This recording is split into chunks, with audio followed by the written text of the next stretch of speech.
Cockroach जनता party. काही दिवसांपूर्वी social मीडियावर सगळीकडे हाच विषय ट्रेंडिंग होता. सरन्यायाधीशांनी केलेल्या वक्तव्यानंतर अभिजित दिपके या तरुणाने कॉक्रोच जनता पार्टीची घोषणा केली आणि हॅशटॅग मे बी कॉक्रोच म्हणत तरुणाईने हा विषय उचलून धरला. कित्येकांच्या सोशल मीडिया डीपीवर कॉक्रोच आलं. कित्येकांनी सरकारला, सिस्टीमला प्रश्न विचारायला सुरुवात केली. या पक्षाचे सदस्य होऊ लागले. या पक्षाला नेते ते अभिनेते यांचा पाठिंबा मिळू लागला. या पक्षाचे नियम आले, अटी आल्या, अकाउंट सुद्धा बॅन झालं आणि रस्त्यावर उतरून काही आंदोलनं सुद्धा झाली. अर्थात हे सगळं सोशल मीडियावर झालं. अभिजित दिपके या तरुणाने पक्षाची घोषणा केल्यापासून आपली भूमिका मांडली ती सोशल मीडियावरच. कट टू बुधवार 3 जून दिल्लीत एक पत्रकार परिषद झाली कॉक्रोच जनता पार्टीची. पक्षाच्या पहिल्याच पत्रकार परिषदेत 6 जूनला जंतर मंतरवर आंदोलन होणार असल्याची घोषणा करण्यात आली आणि ती केली पक्षाच्या 3 प्रवक्त्यांनी. शोध पत्रकार सौरव दास, लेखक आणि दिग्दर्शक विजेता दहिया आणि एक्स IITian आशुतोष रांका. पण हे 3 प्रवक्ते नेमके आहेत कोण, त्यांचा इतिहास काय आणि त्यांनी नेमक्या काय घोषणा केल्या आहेत, पाहूयात या व्हिडिओमधून. नमस्कार, मी दिव्या आणि तुम्ही पाहताय बोलभिडू. सगळ्यात आधी बघू दिल्लीत झालेल्या पत्रकार परिषदेत कॉक्रोच जनता पार्टीने नेमक्या काय घोषणा केल्या. तर कॉक्रोच जनता पार्टीचं एक्स अकाउंट सस्पेंड झाल्यानंतर कॉक्रोच इज बॅक या नावाने दुसरं अकाउंट सुरू करण्यात आलं आणि त्या अकाउंटवरून पक्षाच्या 3 प्रवक्त्यांची घोषणा केली. सौरव दास मुख्य प्रवक्ते, तर विजेता दहिया आणि आशुतोष रांका प्रवक्ते म्हणून पक्षाची भूमिका मांडतील असं सांगण्यात आलं. त्यानंतर दिल्लीत झालेल्या पत्रकार परिषदेत 6 जूनला जंतर मंतरवर कॉक्रोच जनता पार्टी आंदोलन करणार असल्याचं घोषित करण्यात आलं. शिक्षण मंत्री धर्मेंद्र प्रधान यांच्या राजीनाम्याची मागणी या आंदोलनातून करण्यात येणार आहे. मुळात ही घोषणा कॉक्रोच जनता पार्टीचे संस्थापक अभिजित दिपके यांनी सोशल मीडियावरून केली होती. पण आधी प्रवक्ते जाहीर करून आणि नंतर पत्रकार परिषद घेऊन कॉक्रोच जनता पार्टीने आपल्या मुवमेंटला संघटनेचं रूप दिलं आहे.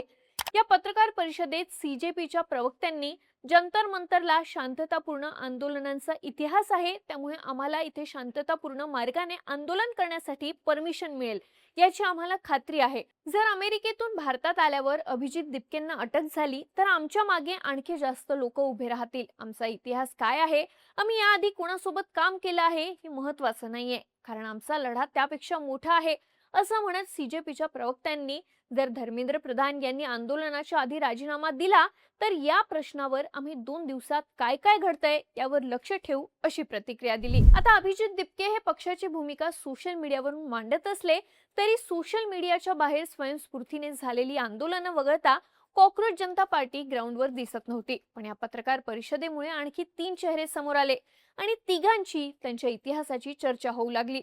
पण हे तिघं आहेत कोण, तर मुख्य प्रवक्ते म्हणून घोषणा झाली आहे सौरव दास यांची. दास यांनी ही घोषणा झाल्यानंतर एक एक्स पोस्ट केली ज्यात लिहिलेलं, एक असा क्षण येतो जेव्हा देशातल्या तरुणांना लक्षात येतं की आपल्याला भविष्याचं एक स्वप्न दाखवण्यात आलं आणि नंतर ते स्वप्न हिरावलं गेलं. आमचं स्वप्न कुठे गेलं हा प्रश्न विचारल्यावर त्यांना डिस्पोजेबल सारखं वागवण्यात आलं.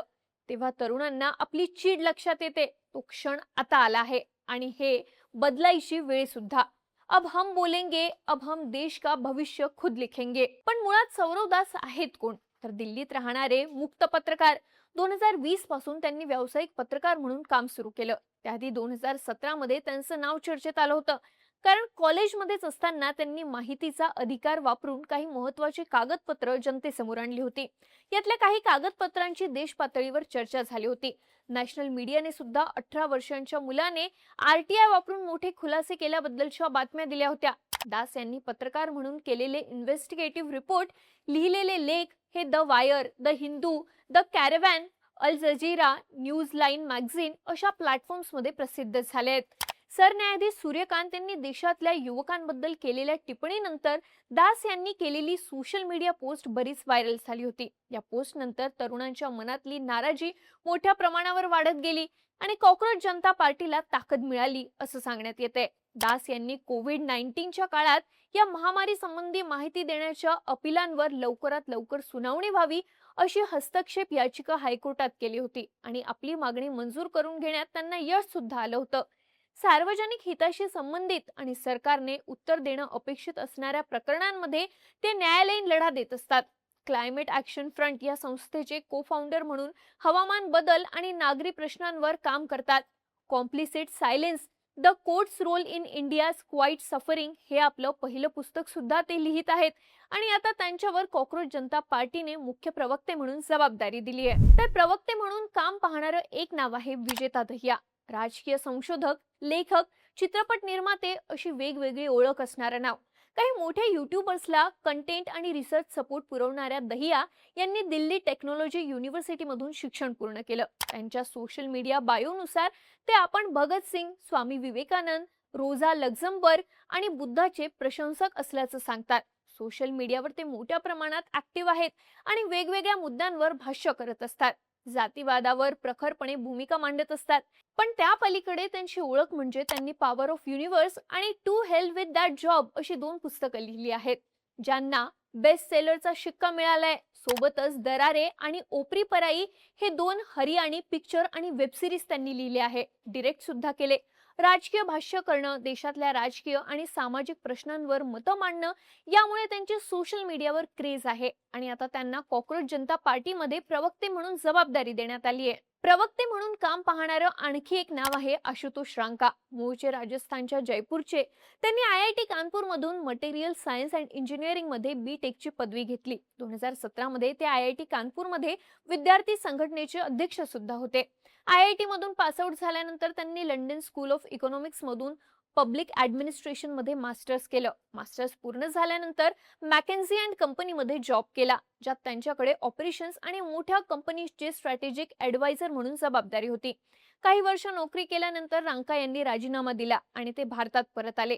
भारतात परत आल्यानंतर शैक्षणिक बदल, पर्यावरणाचं रक्षण, युवा सक्षमीकरण या गोष्टींसाठी काम केलं. हे काम मुख्यत्वे राजस्थानमध्ये केलं. परीक्षा घेण्याच्या पद्धतीवरून होणारे वाद, पब्लिक इन्स्टिट्यूट मधील पारदर्शकता अशा अनेक गोष्टींवर त्यांनी भाष्य केलं आणि सोबतच यात बदल घडवून आणण्यासाठी प्रत्यक्ष काम सुद्धा केलं.